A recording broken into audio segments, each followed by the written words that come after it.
जय सतगुरु अवलाश साहेब की जय, श्री शरणपाल साहेब की जय, अमृत साहेब की जय, संत समाज की जय, भक्त समाज की जय। मंगलमय मंगल करन मंगल रूप कबीर, ध्यान धरत नाशत सकल कर्म जनित कबीर। अजर अमर त्रय काल सत्य जो अनंत चेतन, निज अनुभव से जान जात जो शांत तेज गण। निर्विकार निर्द्वंद सदा सर्वोपरि सोई, देहि पद दर्शक दिव्य रहने उद्बोधक जो। ऐसे मुक्त स्वरूप जो श्री गुरुवर के चरण चित, शीश झुकावत दासे जन्म मरण भय हरन हित। बोलिए सतगुरुदेव की जय। परम श्रद्धे पूज्यपाद श्री साहिब जी, मुद मंगलमय संत समाज, दूर दराज से पधारे धर्म प्रेमी बंधुओं, ममतामय माता बहनों, इस वसुंधरा में पलने वाले प्यारे प्यारे बच्चों के बीच प्रस्तुत है सतगुरु कबीर साहिब से जिज्ञासुओं ने पूछा होगा, गुरु महाराज ये बताओ, जीव को कहाँ विश्राम मिलेगा? वे तो आंसू कवि थे ही, तुरंत वे कविता बना देते थे। उन्होंने कहा, गुरु सगा और संत सगा, अंत सगा है राम। कहा कबीर ये जीव को तीन ठौर विश्राम। सतगुरु कबीर कहते हैं, जीव को विश्राम तीन ही जगह है। पहला है गुरु सगा, संत सगा, अंत में राम सगा। इन्हीं तीनों जगहों में जीव को विश्राम मिलने वाला है।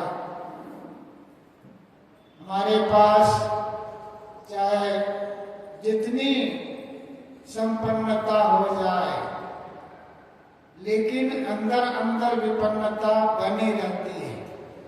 इसीलिए किसी ने बहुत सुंदर कहा है, आज आदमी के पास संपन्नता तो है, लेकिन अंदर अंदर विपन्नता। बाहर संपन्नता, भीतर विपन्नता। बाहर सोना सोना, भीतर सोना सोना।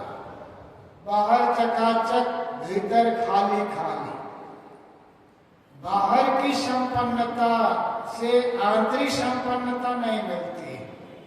बाहर की संपन्नता से भौतिक समृद्धि मिलती है, आंतरिक समृद्धि नहीं मिलती है।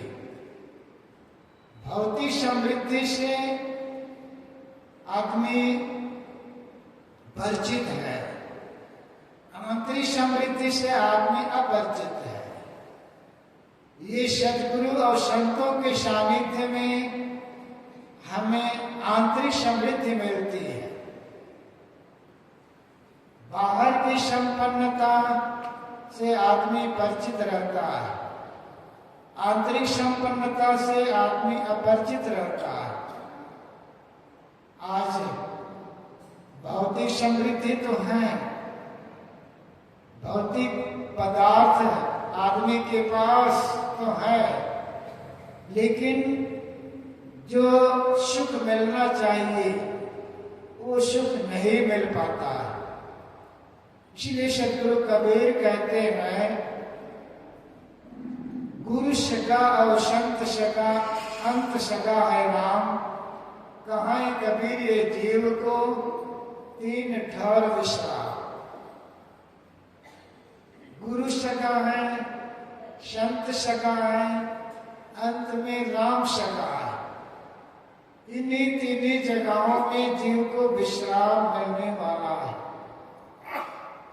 वास्तव में संत गुरु एक ऐसे सगा है जो हमें अंतिम तक पहुंचाने वाले सगा है।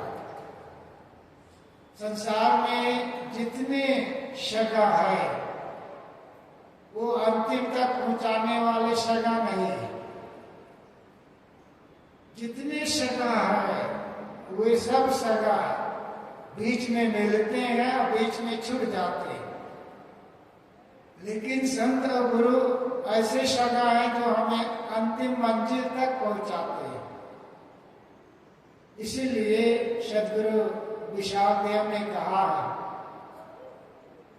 संत सहायक जीव के संत पार लगाए, औरण से होए नहीं जो भ्रम भूल भगाए। संत सहायक जीव के सच्चे सहायक यदि हैं तो वो है संत है, गुरु है। संत ही पार लगाए। इस संसार सागर से पार लगाने वाले संत गुरु ही हैं।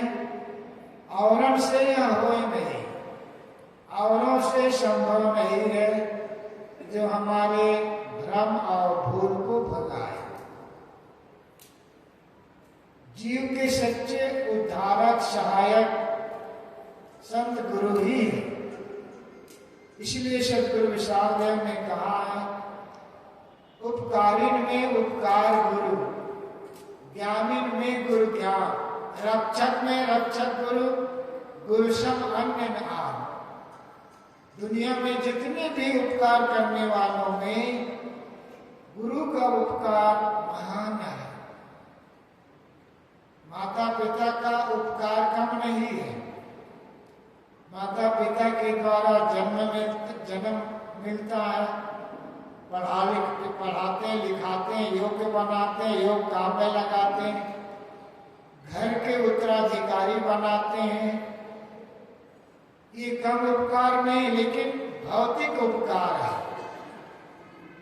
माँ बाप का उपकार और बड़े बुजुर्ग का उपकार, जितने भी जो हमें कला कौशल जो सिखाते हैं उन सबका उपकार हमारे सर पे तो है, लेकिन उन सब का उपकार अंतिम मंजिल तक नहीं पहुंचाने वाले। उन सब का उपकार भौतिक होता है और भौतिक उपकार भौतिक शरीर तक ही चलेगा, आगे उनका उपकार नहीं चलेगा। गुरु और संत का उपकार वे अध्यात्म है। अगर उनका उपकार को अगर आत्मसात कर लें तो हमारा जीवन सुखद और महान हो सकता है। इसलिए सद्गुरु कबीर भी कहते हैं, तन्मा होती कोटि उपाध। अगर गुरु और संत ना मिलते तो इस शरीर के द्वारा करोड़ों उपाधियां होती, पता नहीं क्या क्या दुष्कर्म किया जाता। जितने यहाँ हमारे सत्संग में आए हुए हैं, मंच में बैठे हुए हैं, उनमें जो सात्विकता है वे संत गुरु का ही उपकार है। जिन्हों संत गुरु नहीं बने हुए हैं उनका जीवन देखो, शराब पी रहे हैं, जुआ खेल रहे हैं, अंडा मांस खा रहे हैं, गांजा भांग बीड़ी सिगरेट भी खा रहे हैं। अपना जीवन तो बर्बाद कर ही रहे हैं, परिवार का भी जीवन बर्बाद, आस पड़ोस का जीवन बर्बाद, देश का बर्बाद हो रहा। तो आज जितनी सात्विकता समाज में देखी जा रही है वो गुरु का, संतों का ही उपकार है, गुरु का ही उपकार है। इसलिए सदगुरु कबीर, सदगुरु विशाल देव कहते हैं कि जितने भी उपकार करने वालों में गुरु का उपकार महान है। इसलिए साहब कहते हैं संत सगा और गुरु सगा।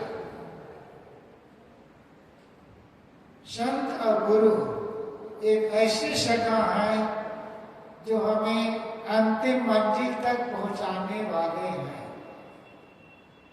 इसीलिए रामायण में भी ये बात आती है।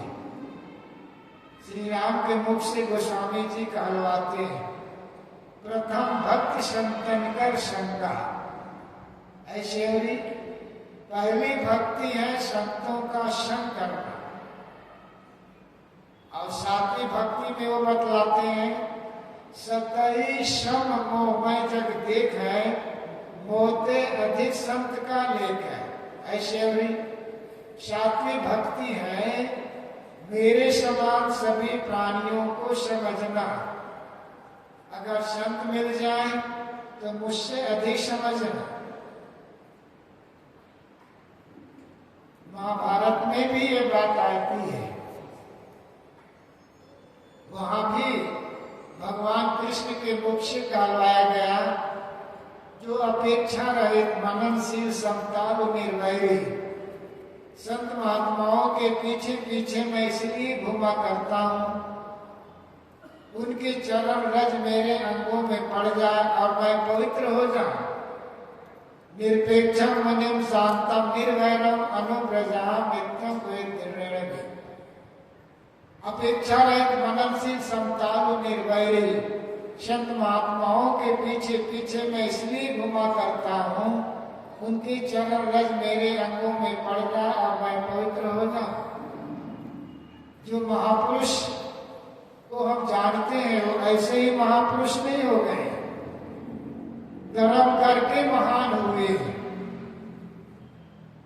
महाराज कृष्ण 16 कला से पूर्ण माने जाते हैं काव्य के अनुसार, लेकिन वे भी ये कह रहे हैं कि जो अपेक्षा रहित मननशील समतालु निर्वैरी संत महात्माओं के पीछे मैं इसलिए घुमा करता हूँ, उनके चरण रज मेरे अंगों में पड़ जाए और मैं पवित्र हो जाऊं। संत और गुरु का महान उपकार है। इसलिए साहब कहते हैं गुरु सगा और संत सगा। अंत सगा है राम, अंत में राम सगा। जितनी सगा है वो बीच में मिलते बीच में छूटते हैं। इस पर और गहराई से सोचा जाए, सबसे निकट हमारा मन है, लेकिन हमारा मन कितना हमें दगा देता है, धोखा देता है। अगर इसको अच्छे रास्ता में न लगाया जाए तो यह मन हमें कैसे दगा देता है, कैसे हमें बीच में छोड़ देता है। मन भी हमारा लेकिन हमें ही वो धोखा देता है। शरीर अपना लेकिन शरीर भी जब रोग लगता है, बीमारी आती है, तब कैसे लगता है, आदमी जहर खा लेता है। एक आदमी को टीबी था, वो परेशान था, अंत में वो अपना रोग से पीड़ित निजात पाने के लिए वो फांसी लगा लिया। तो शरीर अपना है लेकिन शरीर हमें कैसे धोखा देता है। शरीर में रोग लगता है, बीमारी लगती है, जर्जरता आती है, चलना फिरना जब मुश्किल हो जाता है, तो शरीर अपना लेकिन शरीर हमें कैसे धोखा देता है। और आगे हम बढ़ते हैं, जिस परिवार को हम अपना कहते हैं, परिवार भी हमें बीच में मिलते हैं, बीच में छूट जाते हैं। इसीलिए किसी ने बढ़िया कहा, बेटा भी अमानत है, वह बहू का हो जाएगा, बेटी भी अमानत है, जमाई उसे जमाई ले जाएगा। बाडी भी अमानत है, काल का उसे काल खा जाएगा। अगर वासना को त्याग कर आत्म शांति को प्राप्त कर तो तुम्हारा बेड़ा पार हो जाएगा।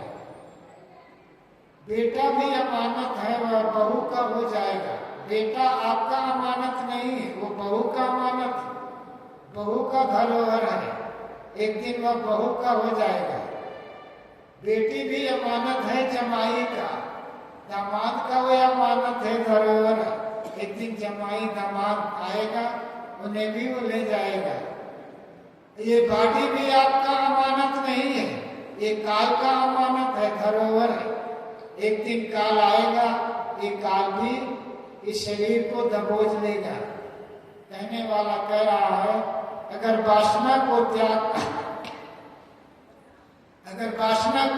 कर आत्मा शांति को प्राप्त कर तो तुम्हारा बेड़ा पार हो जाएगा। अगर वासना को त्याग कर आत्म शांति को प्राप्त कर ले तो तुम्हारा बेड़ा पार हो जाएगा।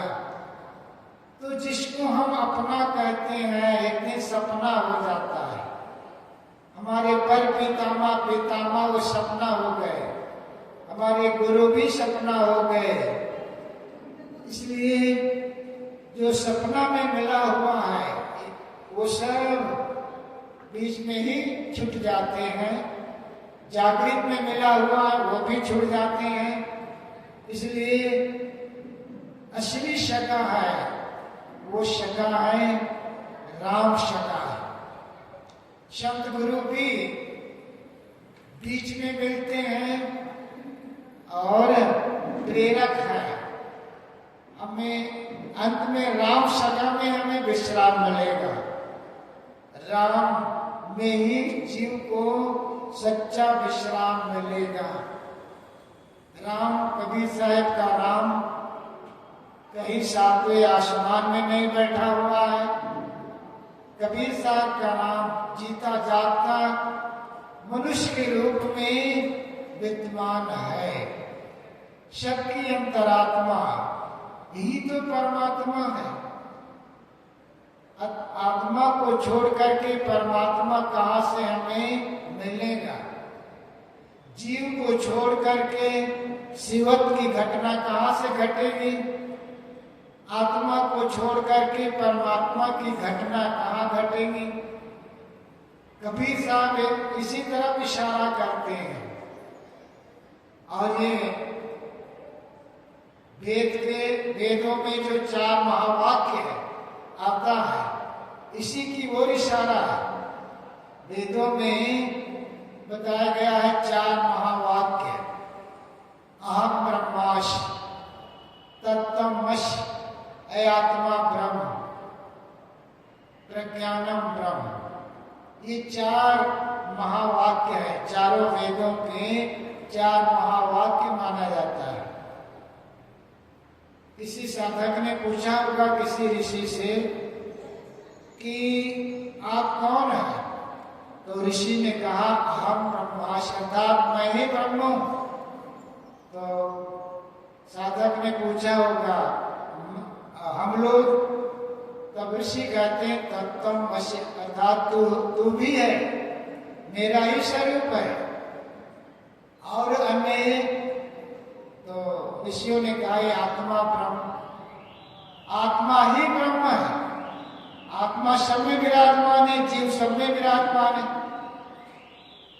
साधक ने पूछा ऐसे एक वाक्य से प्रयोग करिएगा जो सब में। तो ऋषि ने कहा प्रज्ञानम ब्रह्म, अर्थात ज्ञान ही ब्रह्म है और जीव का स्वरूप ही ज्ञान स्वरूप है। जीव का स्वरूप ही ज्ञान स्वरूप है। कबीर साहब ने बहुत सादा शब्द में प्रयोग किया। अंतर ज्योति शब्द एक नारी, उनका पहला वाक्य है बीजक में। अंतर ज्योति शब्द एक नारी, सबके अंदर सबके भीतर ज्ञान की ज्योति जगमगा रही है, सबके भीतर। और वो ज्ञान की ज्योति सबके अंदर में वह जगमगा रही है। पांचों ज्ञान इंद्रियों के द्वारा हमें ज्ञान होता है। सतगुरु कबीर कहते हैं, सबके अंदर, सबके भीतर ज्ञान की ज्योति जगमगा रही है और कुदरत की ओर से, प्रकृति की ओर से ये जीव को, मनुष्य को दो महान शक्ति मिली हुई है। वो कौन सी दो महान शक्ति है? शब्द एक नारी, शब्द वर्णात्मक शब्द, और नारी नाम कल्पना। ये दो महान शक्ति जीव को मिली हुई है। वर्णात्मक शब्द मनुष्य को ही प्राप्त है। वर्णात्मक शब्द मनुष्य को ही प्राप्त है। मनुष्य के अलावा तीन खाने हैं, वहां वर्णात्मक शब्द नहीं है।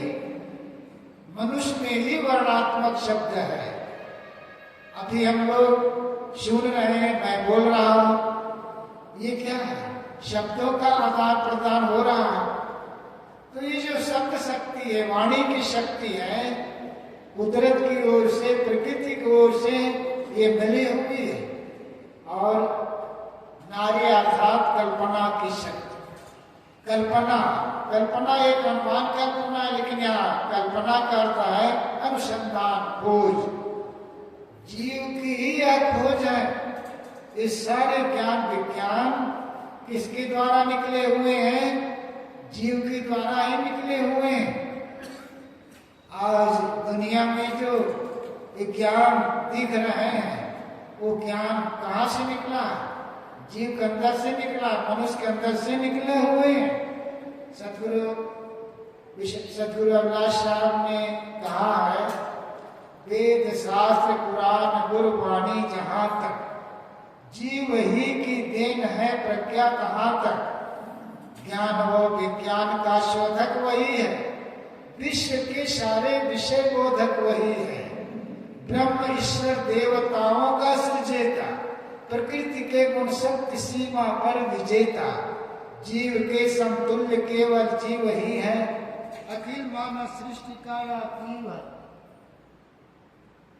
ज्ञान व विज्ञान का शोधक वही है।